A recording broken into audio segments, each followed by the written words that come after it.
Zapata brand media in the building. NJ Roots, heavy bass feeling. Let's go. What's going on, folks? Boxing and Bagels here. I'm your host, George Zapata, back at it here on a Sunday afternoon today.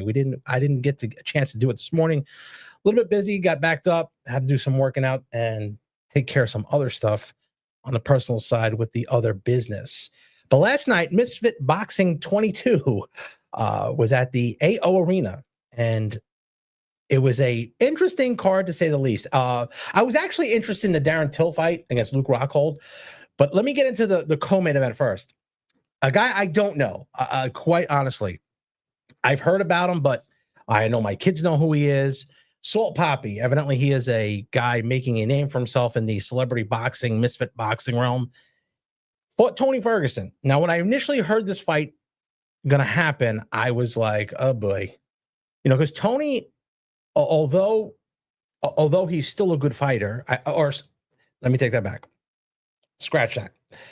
Although Tony is a trained professional fighter, he's still at an age where he's taken a lot and he really should think about hanging it up, even if it was against a kid like this, because it was a kid. I mean, the guy is very young.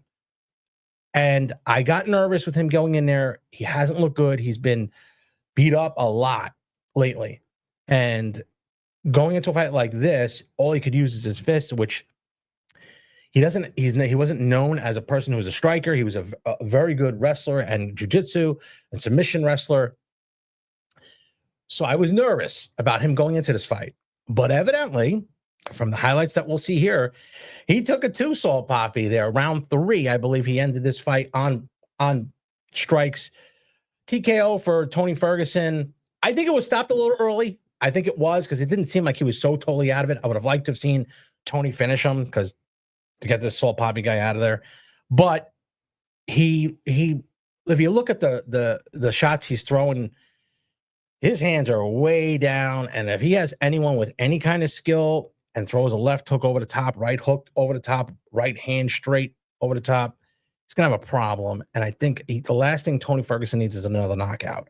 I give him credit for getting in there. I never want to tell someone to retire. But man, I mean, just the progression of where he was to where he is now, even talking, it isn't good. It's not a good trajectory. Now, evidently, there's a championship that was on the line here for him. What that means, I don't know. Good for him for making money. I want to see these guys make money. I want to see these guys make money, but it's got to be a little safer for him. I don't know if this is a good move for him. But the fight that I was really interested in, to be quite honest with you, was this Darren Till Luke Rockhold fight. And I'll tell you the reason why.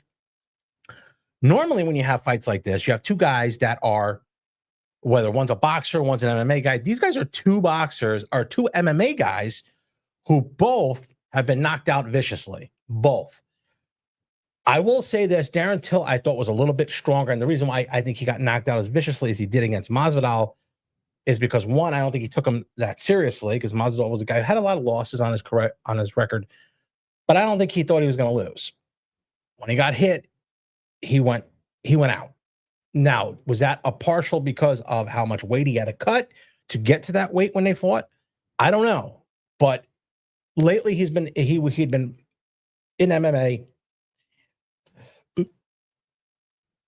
but lately he's been in fights that he didn't get viciously knocked out in. Luke Rockhold, on the other hand, when he gets knocked out, does he get knocked out? His leg goes underneath him. He just can't. Luke Rockhold cannot take a punch. I think he has to really think about hanging it up and not fighting. His last fight that he had, he got his teeth knocked out. I mean, he looked terrible. I mean, he fought, but I mean, he got cut up and beat up bad. Mike Perry's a tough fighter, so let's be honest with you. Let's be honest there. He's a tough fighter. Getting hit with bare knuckles. Now, he didn't get knocked out, but he got beat up really bad. Mike Perry's smaller. Darren Till, on the other hand, is a big dude, and man, did he get knocked out viciously. Look at this video here. Leg underneath him, and it was a good punch, but I mean, he really cannot take a punch. This is a guy who definitely needs to hang it up. Luke Rockhold hasn't been able to take a punch for years, and he goes into this fight against a guy who's bigger, and this is throwing with him. Not a good move. absolute destruction here. And Till dominated this entire fight from the first fight, ends in round 3. The other weird thing is Darren Till called out Carl Froch at the end of the fight. And I don't know if that was staged or not. Carl Froch is old, but I still think Carl Froch can beat Darren Till. I'm not positive, so don't quote me on that. But I think this is a fight that you may see down the road here. If Carl Froch comes out of retirement, whether it's for money or just because he wants to come out of retirement, I don't know. But I don't think he wants to. I mean, Carl Froch has got a good career going as a commentator. He has a good analyst career going. I don't know if he'd want to come out of this. He still got his faculties with him. He does have money. But whether it was staged or not, I don't know. It could have been, but maybe the money's just so huge there because, again, it was in the AO Arena where Carl Froch is from that area. Maybe that was their MO, that they were going to call this fight out and see if it comes to fruition. Again, this is why Misfits Boxing does well. They promote very well. They give you access to these guys well. They put on shows. It's an event.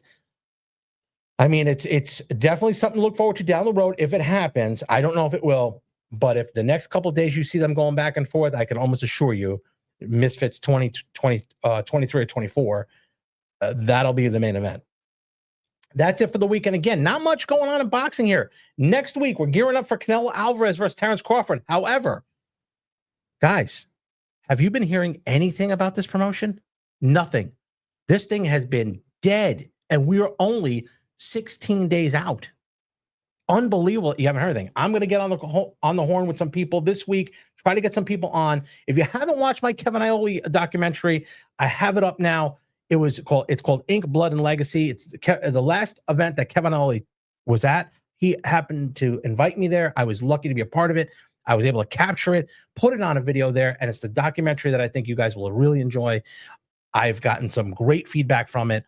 Like and subscribe to the channel, guys. We are growing with every single week that passes. But also next week, I'm going to have a video come out about an AI software that I've created, and it's able to have the videos of Canelo and Crawford and predict the winner. I think you're going to be shocked what the AI thinks will happen. But until then, guys, don't be envious of what I've accomplished in my life. Be inspired by what you can do in yours. We'll see you next week. Bye-bye, guys. Started from nothing. Jersey streets, we owned it. Jay-Z